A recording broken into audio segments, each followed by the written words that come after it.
नमस्कार, मैं रवीश कुमार। पेगासस जासूसी कांड को लेकर बार बार यह समझने की जरूरत है कि इस सॉफ्टवेयर से, स्पाईवेयर से क्या किया जाता है और क्यों सभी के लिए चिंता की बात होनी चाहिए। पहली बात तो यह है कि इसके जरिए आपके फोन में या लैपटॉप में ऐसे दस्तावेज चोरी से रख दिए जा सकते हैं जिनके आधार पर सरकार आपको आतंक से लेकर तमाम तरह के गंभीर मामलों में फंसा सकती है। अगर आप इतनी सी बात समझ गए हैं कि आपके इनबॉक्स में हजारों ईमेल के बीच 2-3 ईमेल इस तरह से डाल दी जाए और आपके ईमेल से किसी को जवाब भेज दिया जाए, तो आप पेगासस को लेकर सतर्क हो सकते हैं।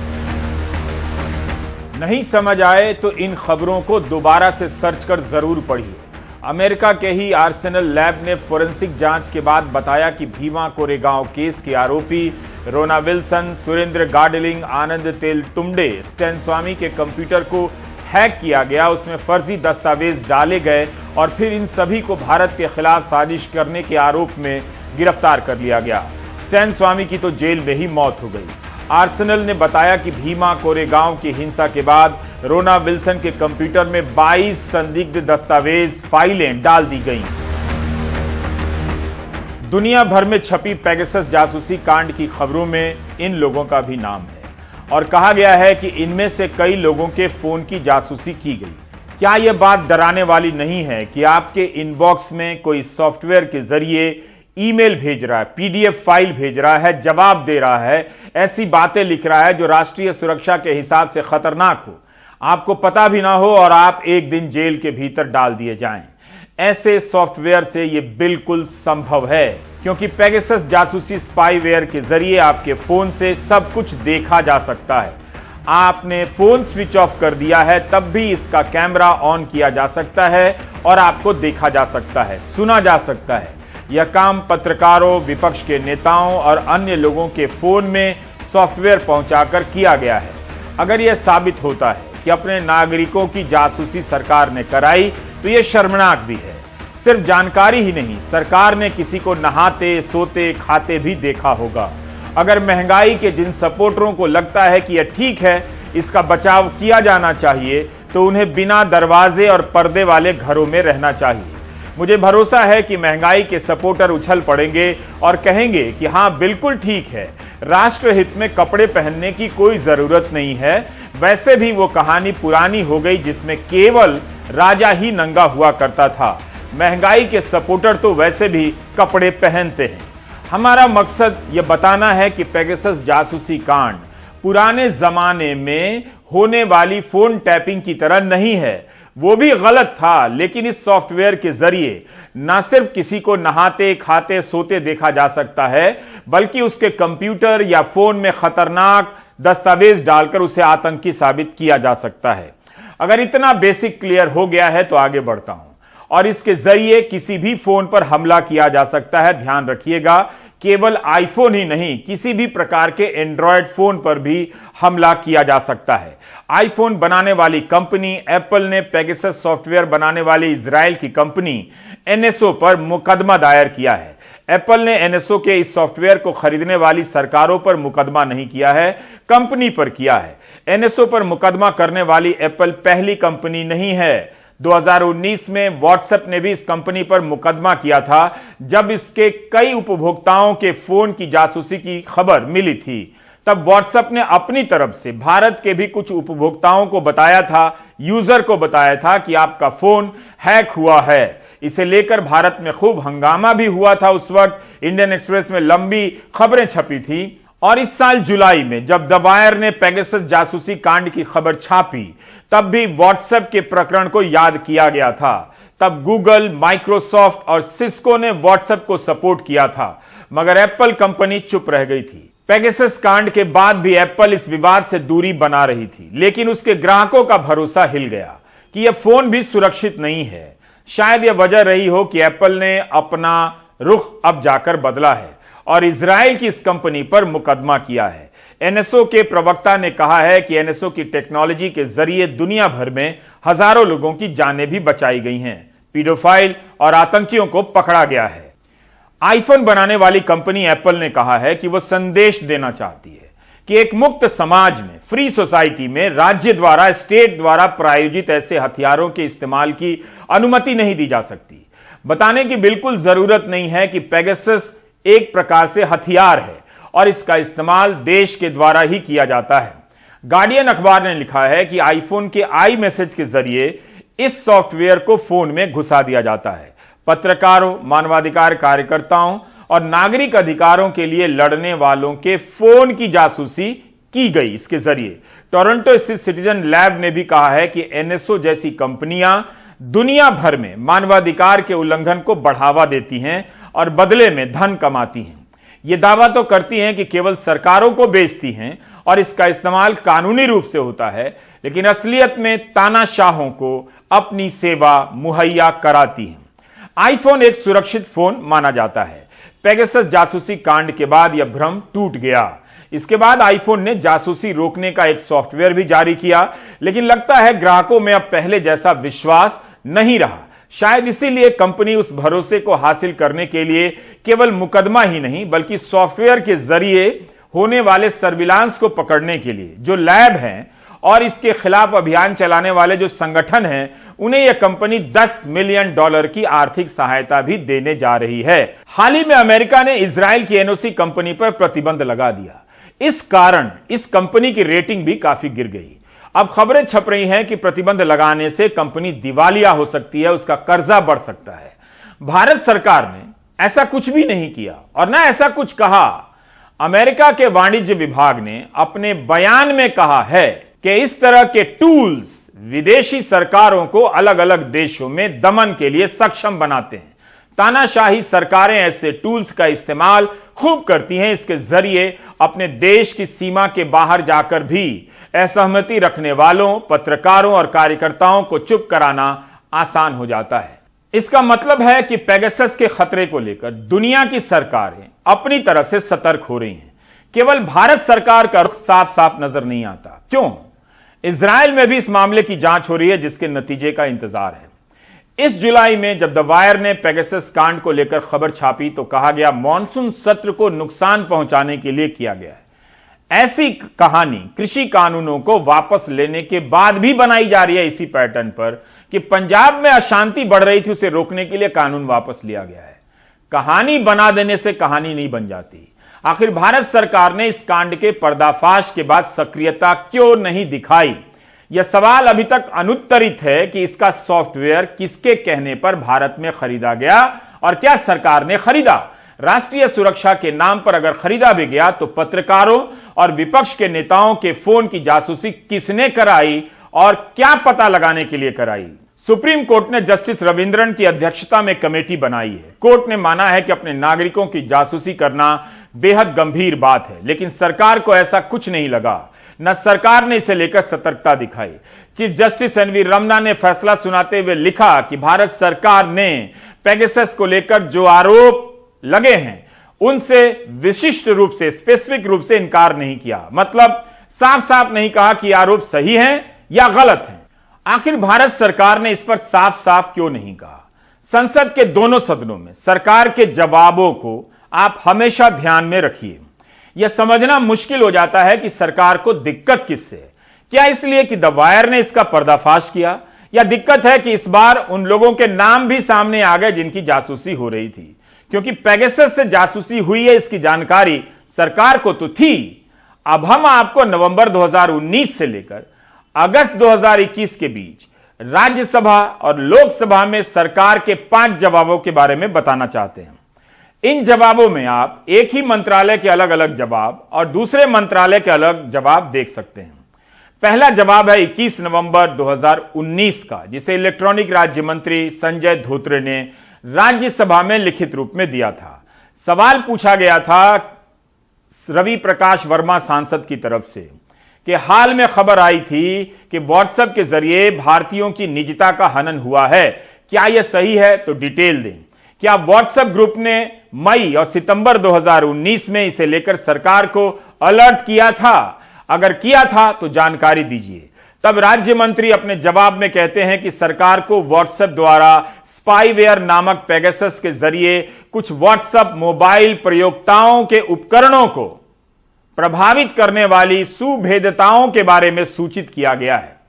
व्हाट्सएप के अनुसार इस स्पाईवेयर का विकास इजराइल स्थित कंपनी NSO द्वारा किया गया है तथा इसने पेगासस स्पाईवेयर के इस्तेमाल के जरिए विश्व भर के लगभग 1400 प्रयोक्ताओं यूजर्स के मोबाइल फोन तक पहुंचने का प्रयास किया है, जिसमें 121 प्रयोक्ता यूजर्स भारत के शामिल हैं।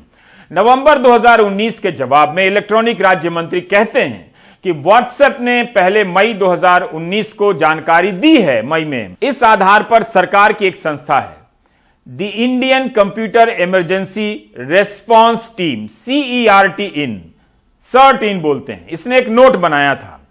सवाल है कि इसके बाद भी सरकार ने क्या किया? क्या सरकार को इसकी जांच नहीं करनी चाहिए थी? उसके नागरिकों की कोई जासूसी करा रहा है, या तो उसके भीतर से या कोई बाहर के देश थे, तब तो और भी गंभीर बात है। सरकार किस आधार पर निश्चिंत हो गई? यही नहीं, मंत्री जी जवाब दे रहे हैं कि व्हाट्सएप को नोटिस जारी किया गया कि इस बारे में जरूरी सूचनाएं उपलब्ध कराए। सरकार को व्हाट्सएप से किस तरह की जानकारी मिली, हमें नहीं पता। अब जवाब नंबर 2 पर आते हैं। यह जवाब 5 दिसंबर 2019 को रविशंकर प्रसाद का दिया हुआ है। कांग्रेस सांसद अभिषेक मनु सिंघवी सवाल करते हैं कि NSO पेगासस स्पाईवेयर स्कैंडल पर सरकार ने क्या क्या कदम उठाए, जानकारी दीजिए। क्या मंत्रालय उन कंपनियों के बारे में जानकारी रखता है जो स्पाईवेयर बेचती हैं या ऐसी सेवाएं देती हैं? उनके 3 सवाल हैं। दूसरे सवाल का जवाब रविशंकर प्रसाद सीधे ना में देते हैं, यानी सरकार को पता नहीं है कि NSO जैसी जासूसी के सॉफ्टवेयर बनाने वाली कंपनियां हैं और ऐसी सेवाएं देती हैं। जबकि अभिषेक मनु सिंघवी के पहले सवाल के जवाब में सरकार वही बात कहती है जो नवंबर के महीने में राज्य मंत्री संजय धोत्रे मोटा मोटी बता चुके हैं कि व्हाट्सएप ग्रुप ने खुद से पेगासस के बारे में सूचना दी है। लेकिन इस जवाब में रविशंकर प्रसाद एक और दिलचस्प जानकारी देते हैं। लिखते हैं कि CERT-in ने 26 नवंबर 2019 को NSO ग्रुप को नोटिस भेजकर भारतीय यूजर्स पर इस तरह के सॉफ्टवेयर और उसके असर की जानकारी मांगी है। क्या रविशंकर प्रसाद या उनके मंत्रालय को पता नहीं था कि NSO अपना सॉफ्टवेयर केवल देश की सरकारों को बेचता है?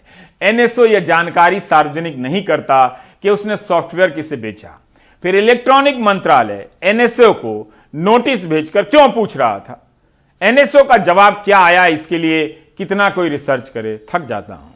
यहां तक आपने 2 जवाब देख लिए। इलेक्ट्रॉनिक मंत्रालय जिस जवाब में कहता है कि पेगासस सॉफ्टवेयर है और कंपनी से पूछा जा रहा है, विडंबना है कि उसी जवाब में यह भी कहता है मंत्रालय कि स्पाईवेयर की दुनिया में कौन कौन सी कंपनियां हैं पता नहीं है। सरकार ने ऐसी कंपनियों के बारे में जानने की कोशिश क्यों नहीं की? जबकि यह सरकार का ही आंकड़ा है कि 2015 से 19 के बीच साइबर हमले 600% बढ़ गए हैं। अब आते हैं जवाब नंबर 3 पर। यह जवाब राज्यसभा में 12 मार्च 2020 को दिया गया है। कांग्रेस के राज्यसभा सांसद विवेक तनखा सवाल करते हैं कि क्या यह सही है कि पेगासस सॉफ्टवेयर को भारत सरकार की किसी एजेंसी ने खरीदा है? तो राज्य मंत्री संजय धोत्रे लिखित जवाब में कहते हैं कि इलेक्ट्रॉनिक और इंफॉर्मेशन टेक्नोलॉजी मंत्रालय के पास ऐसी कोई जानकारी नहीं है। इस मंत्रालय के पास कोई ऐसी जानकारी नहीं है कि ऐसा कोई सॉफ्टवेयर खरीदा गया है या नहीं। इस मंत्रालय के मंत्री को यह भी पता नहीं कि स्पाईवेयर बनाने वाली कंपनियां कौन कौन हैं, और इस मंत्रालय का नाम इलेक्ट्रॉनिक और इंफॉर्मेशन टेक्नोलॉजी मंत्रालय है। मंत्रालय ने कहा जानकारी नहीं है, यह नहीं बोला कि ऐसा कोई सॉफ्टवेयर खरीदा गया है या नहीं खरीदा गया है। अभी तक हमने राज्यसभा और लोकसभा में सरकार के 3 जवाबों के बारे में बताया। अब जवाब नंबर 4 पर आते हैं। लोकसभा में मेनका संजय गांधी और अन्य सांसद इलेक्ट्रॉनिक और इंफॉर्मेशन टेक्नोलॉजी मंत्री से सवाल करते हैं कि क्या सरकार को देश में पेगासस नाम के स्पाईवेयर की मौजूदगी के बारे में जानकारी है? क्या सरकार ने कोई जांच शुरू की है? तो 24 मार्च 2021 को मंत्रालय का जवाब आता है कि सरकार के पास ऐसी कोई जानकारी नहीं है। नवंबर 2019 में सरकार के पास जानकारी है कि पेगासस स्पाईवेयर का इस्तेमाल हुआ है, और यह जानकारी व्हाट्सएप ने सरकार को दी है। मार्च 2021 में बीजेपी के ही सांसद को सरकार कहती है कि उसके पास ऐसी कोई जानकारी नहीं है कि पेगासस का इस्तेमाल हो रहा है। क्या आप इस खेल को और खेल के इस कमाल को समझ पाए? इसके लिए बैक डेट में यानी पुराना अखबार पढ़ना बहुत जरूरी होता है। संसद में दिए गए जवाबों पर बारीक नजर रखनी पड़ती है, रिसर्च करना पड़ता है। मार्च 2021 के इस जवाब से यह भी साफ है कि व्हाट्सएप की तरफ से सूचना देने के बाद भी सरकार ने कोई जांच नहीं की। अगर सरकार ने नवंबर 2019 में एनएसओ से पूछा था, तब उसकी जानकारी भी सदन में रख देनी चाहिए थी या सदन के बाहर रखनी चाहिए थी कि एनएसओ ने यह कहा है, वो कहा है। अब आते हैं जवाब नंबर 5 पर। 9 अगस्त 2021 का यह जवाब अलग है। वी शिवदासन के जवाब में रक्षा राज्य मंत्री अजय भट्ट कहते हैं कि रक्षा मंत्रालय ने एनएसओ ग्रुप टेक्नोलॉजी के साथ कोई लेन देन नहीं की है। यानी रक्षा मंत्रालय को पता है कि कोई लेन देन नहीं हुई। लेन देन हुई है या नहीं, इसके बारे में इलेक्ट्रॉनिक मंत्रालय को कुछ नहीं पता। क्या आप अब भी इन जवाबों में आ रहे इतने अंतरों को देखकर कुछ संदेह करना चाहेंगे? 5-5 जवाब में, संसद में दिए गए जवाब में अलग अलग बातें हैं। ऐसा लगता है कि किसी को कुछ पता नहीं है। इस साल जुलाई में खबर आने के बाद फ्रांस में जांच हो गई, लेकिन भारत में मई 2019 में और जुलाई 2021 में दो बार पेगासस से जुड़ी खबर आने के बाद कोई जांच नहीं होती है। और इस पर हम बात करेंगे एमके वेणु से, द वायर के। वेणु, मैं ये जानना चाहता हूं कि आपने अभी ट्वीट किया कि पहले व्हाट्सएप ने भी मुकदमा किया, एप्पल ने भी किया, उन दोनों के पास पुख्ता जानकारी है। और क्या आपको लगता है कि इन दो कंपनियों को जो जानकारी है, ये दोनों कंपनियां बाध्य होंगी सुप्रीम कोर्ट को देने के लिए? मेरा मानना है रवीश कि ये दोनों कंपनियां, व्हाट्सएप, आपको याद होगा 2019 में पेगासस का ब्रीच हुआ था और व्हाट्सएप ने उस पर तहकीकात करी थी और तब उन्होंने कैलिफोर्निया में जाके कोर्ट में केस करा। और उस वक्त आपको याद होगा सरकार ने एडमिट किया, पार्लियामेंट में भी कहा हाँ ये हुआ है, मगर सरकार ने जिम्मेदारी व्हाट्सएप पे छोड़ दी कि आप पता करें और आप इसको किसी तरह इसको सुलझाएं। तो व्हाट्सएप ने सरकार को उस वक्त लिखा कि भाई हमने तो अपने सिक्योरिटी सिस्टम ठीक कर लिया है, मगर आप सवाल उठता है रवीश, हिंदुस्तानी सरकार ने क्या करा? भाई आप हिंदुस्तानी सिटीजन्स के फोन पे सर्वेलेंस हुआ, ब्रीच हुआ, तो यहां पे कोई केस नहीं करा, ना हिंदुस्तानी सरकार ने एनएसओ को चिट्ठी लिखी। तब वही चीज रवीश मैं कह रहा हूं कि अब फिर रिपीट हो रहा है। इस बारी फिर एप्पल आईफोन में के ब्रीच हुआ है और चाहे वो जजेस हो, चाहे वो पत्रकार हो, एक्टिविस्ट हो, इलेक्शन कमिश्नर हो, आईफोन उनके ब्रीच हुए हैं। और इस बारी आईफोन ने भी ये दावा किया कि वो पुख्ता जानकारी लेके उसी कैलिफोर्निया कोर्ट में जाके देंगे। तो जब अगर वहां देंगे रवीश, तो जाहिर है वो पब्लिक इंफॉर्मेशन हो जाएगा। तो वो मेरा मानना है कि जो सुप्रीम कोर्ट कमेटी और मदान लोकुर कमीशन, दोनों को वो इंफॉर्मेशन यहां भी मिलेगा, पब्लिक इंफॉर्मेशन है। उसके अलावा मेरा मानना है कि सुप्रीम कोर्ट कमेटी व्हाट्सएप के और एप्पल कंपनी के, आईफोन के जो लोग हैं जिन्होंने ये इन्वेस्टिगेट किया है, रवीश ये आप सोचिए, एप्पल बहुत दुनिया की सबसे बड़ी आईफोन और आईपैड सिस्टम्स बनाने वाली कंपनी है और उनका मेन सबसे बड़ा उनका सेलिंग प्रोपोजिशन से कहते हैं, बेचने का सबसे बड़ा उनका एक यूनिक प्रोपोजिशन ये है कि उनकी प्राइवेसी सबसे पुख्ता है, सबसे जबरदस्त है। उसको इन्होंने ब्रीच किया है। तो एप्पल इनको छोड़ेगा नहीं, एनएसओ को, मेरे हिसाब से। और जिसके घर में रवीश चोरी हुई है उसने तो अपनी तहकीकात करी है। तो एप्पल के घर में चोरी हुई है ना, जो हम सब एप्पल यूज करते, तो एप्पल ने पूरी, मेरे हिसाब से पूरी पुख्ता जानकारी, अपने जो सिस्टम्स के टेक्नोलॉजी वाली जानकारी लेके वो यूएस कोर्ट में जाएगी। उसके बगैर वो ये दावा नहीं करते कि हम कोर्ट जाके हम एनएसओ को इस पे वो करेंगे। और वही जानकारी मैंने ये आपने जो कहा व्हाट्सएप वाला, हमने राज्यसभा और लोकसभा में सरकार के 5 बयानों को दिखाया और उसमें एक जगह जिक्र मिलता है कि सरकार ने एनएसओ को लिखा है, लेकिन क्या जवाब आया है इसका जिक्र नहीं मिलता है। तो मैं ये जानना चाहता हूं, आपने ठीक कहा कि व्हाट्सएप अपनी तरफ से जांच कर रहा है, क्या सरकार ने अपने नागरिकों की चिंता नहीं की कि उनके नागरिकों के बाथरूम में, वॉशरूम में कहां न जाने किस किस हाल में फोन के जरिए कैमरे से देखा जा रहा है? ये इस बात को लेकर क्या सरकार को चिंता नहीं करनी चाहिए थी कि उसमें पत्रकार हैं, विपक्ष के नेता हैं और जहां तक मुझे याद है न्यायिक व्यवस्था से जुड़े हुए लोग भी हैं इसमें?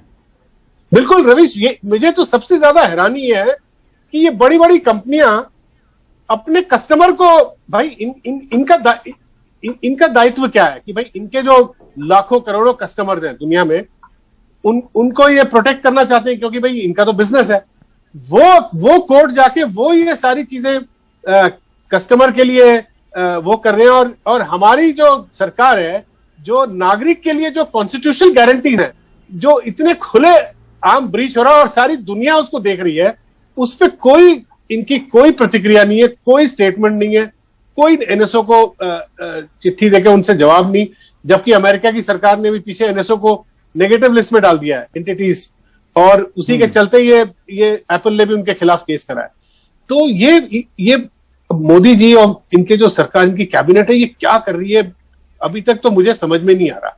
और पूरी तरह डिनाई भी नहीं कर रहे हैं, जो सुप्रीम कोर्ट ने अपने ऑर्डर में बोला है कि ना डिनाई कर रहे हैं ना एक्सेप्ट कर रहे हैं। We only change the rules, regulations, taxation regime to attract the best manufacturers in the world.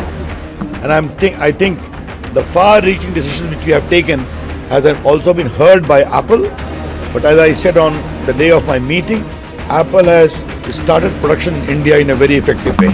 आपको लगता है वेणु कि चूंकि एप्पल बड़ी कंपनी है, उसकी अपनी एक साख है, हाँ। वो कंपनी अपना यहाँ गराज खोलती है तो केंद्रीय मंत्री चले जाते हैं और उसे बड़े हेडलाइन के रूप में पेश करते हैं, हाँ। जैसा कि एप्पल ने यहाँ यूनिट खोलने वाली है, एप्पल ये कर देगी और वो कर देगी, उसे सरकार बड़ी कामयाबी के रूप में दिखाती है। अब वही एप्पल इसको चैलेंज कर रही है, तो आपको लगता है कि इससे सरकार का जो वृतांत था, नैरेटिव था, वो कमजोर पड़ा इससे, और दुनिया भर में और दबाव पड़ेंगे दूसरे देशों की सरकारों पर भी कि इसकी जांच करें अच्छे से?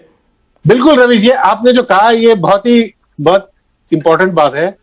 सरकार एप्पल को अब पिछले आपने देखा 2 साल में सर पे बिठा के घूम रही है, आत्मनिर्भरता, एप्पल यहाँ पे ये खोल रहा है, वो खोल रहा है, बेंगलोर में खोल दिया, और एप्पल की क्रेडिबिलिटी पे सरकार ने ही अपना ठप्पा लगाया।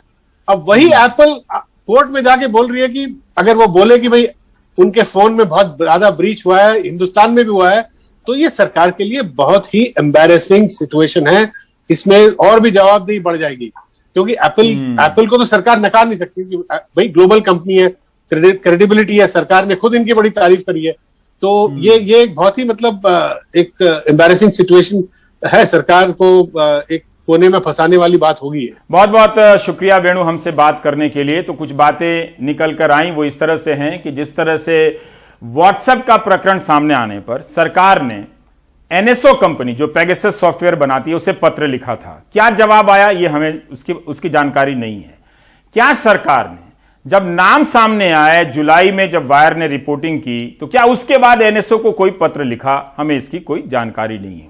दूसरी बात कि सरकार एप्पल को बहुत ही विश्वसनीय कंपनी मानती है, उसकी विश्वसनीयता उसकी नजर में इतनी बड़ी है कि वो कंपनी यहां पर एक छोटी सी दुकान खोल ले तो केंद्रीय मंत्री पहुंच जाते हैं, उसे एक बड़ी कामयाबी के रूप में भुनाया जाता है। आप खबरों को सर्च कर लीजिए। तो क्या अब वही भारत सरकार, मोदी सरकार, एप्पल की इस याचिका पर विश्वास करेगी, उस आधार पर जांच करेगी, पूछेगी एप्पल से कि आपने जो जांच की है वो जांच की जानकारी हमें भी दीजिए? पेगासस सॉफ्टवेयर हमारे आपके नागरिक होने के अस्तित्व पर सबसे बड़ा खतरा है। इसे लेकर वही सरकार निश्चिंत हो सकती है जो इस बात से निश्चिंत है कि लोग ऐसे मुद्दों की परवाह नहीं करेंगे तो गोदी मीडिया किसी और मुद्दे की तरफ मोड़ देगा, या उसे उस हवा का इंतजार है जो इस मुद्दे को अपने आप कहीं और उड़ाकर ले जाए। सुप्रीम कोर्ट ने आज वायु प्रदूषण के बारे में ऐसा ही कुछ कहा कि ईश्वर का धन्यवाद दीजिए कि हवा चल गई और वायु प्रदूषण कुछ कम हो गया, सरकार के करने से नहीं हुआ। वैसा ही एप्पल के करने से हुआ है, सरकार ने अभी तक इसकी जांच नहीं की है। आप ब्रेक ले लीजिए।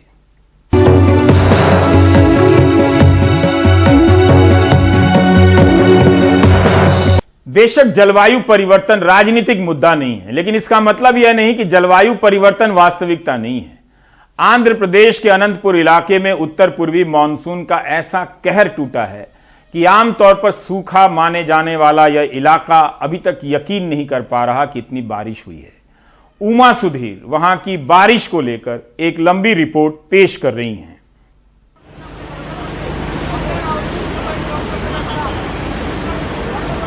आसमान से जैसे आफत बरस रही है। तिरुपति के तिरुमला हिल्स में कुछ ही घंटों के अंदर 12 से 14 सेंटीमीटर बारिश।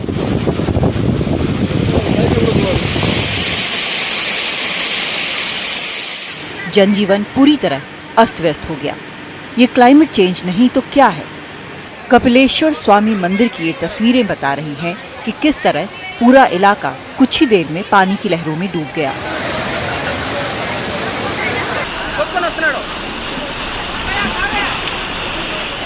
तिरुपति मंदिर की ओर जाने वाली घाट रोड पर कई लोग फंस गए। जैसे तैसे कई लोग अपनी जान बचा पाए। इस आफत के बीच लोग अपना जो भी सामान बचा सके वही बच पाया। सब किसी तरह एक दूसरे को बचाते सुरक्षित जगहों पर पहुंचाने की कोशिशें करते नजर आए। ऐसी ही सामूहिक कोशिशों से इस बस में बैठे बच्चों को बचाया जा सका जो पानी में फंस गई थी।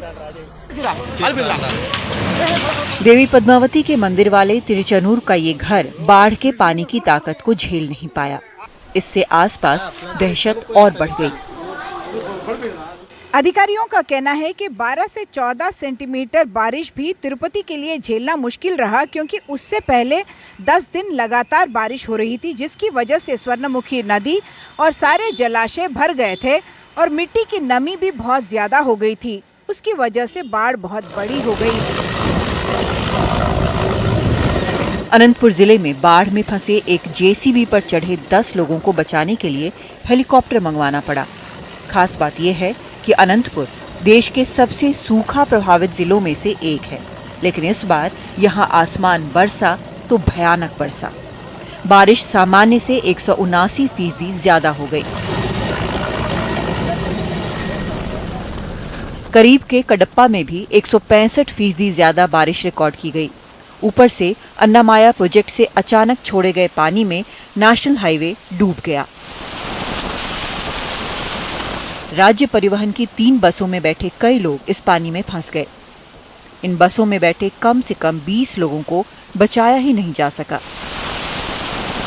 चंद्रगिरी से श्रीनिवास मंगापुरम जाने वाली कई सड़कें बाढ़ से कट गईं।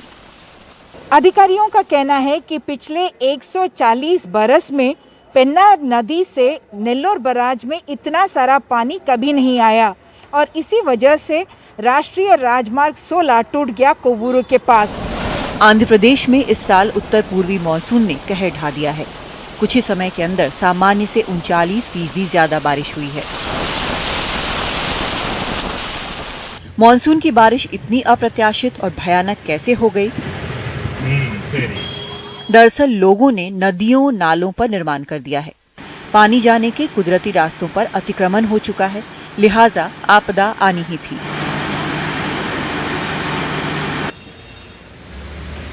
यहाँ का ड्रेनेज सिस्टम काफी पुराना है और बढ़ती आबादी की जरूरत के हिसाब से काफी छोटा। कुदरत के साथ खुलकर खिलवाड़ हुआ है और ऊपर से भ्रष्टाचार ने रही सही कसर पूरी कर दी। ये खतरा समझना है तो तिरुपति के करीब रायला चेरुवु पर नजर डालिए। यहाँ 500 साल पुराना और काफी बड़ा जलाशय है जो विजयनगर साम्राज्य के राजा कृष्णदेव राय ने बनवाया था।